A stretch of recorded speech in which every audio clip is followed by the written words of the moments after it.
dagaal beeleed u dhaxeeya beelo walaalo ah oo wada deegaana ka tirsan koonfurta gobolka Sool ayaa dagaal mar kale ku dhaxmaray deegaanka Dhumay waxaana goobjoogayaal deegaankaasi ku sugan ay noo xaqiijiyeen in dagaalkaasi ahaa mid aad u culus isla markaana la isu adeegsanayo hubka noocyadiisa kala duwan dagaalkan oo saacado badan socday ayaa geystay khasaaraha dhaawac iyo dhimasho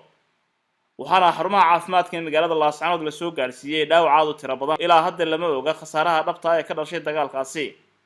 laamaha amniga iyo maamulka gobolka Sool wali kama hadal dagaalka u dhaxeeya labada beelood ee walaalaha ay ku dagaalamaya koonfurta gobolka Sool dadaalo badan oo loo doonayo sidii nabad waarta loogu soo dabaali lahaa colaadda u dhaxaysa beelaha walaalaha ee ku dagaalamaya koonfurta Sool muddooyinkii u dambeysay ee ka socday magaalada Laascaanood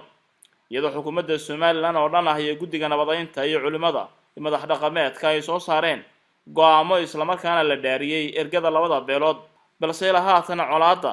iyo dagaalka ayaa mar kale ku soo noqday deegaanka koonfurta gobolka Sool Cabdiraxmaan Cali Ducaale Home Cable TV Laascaanood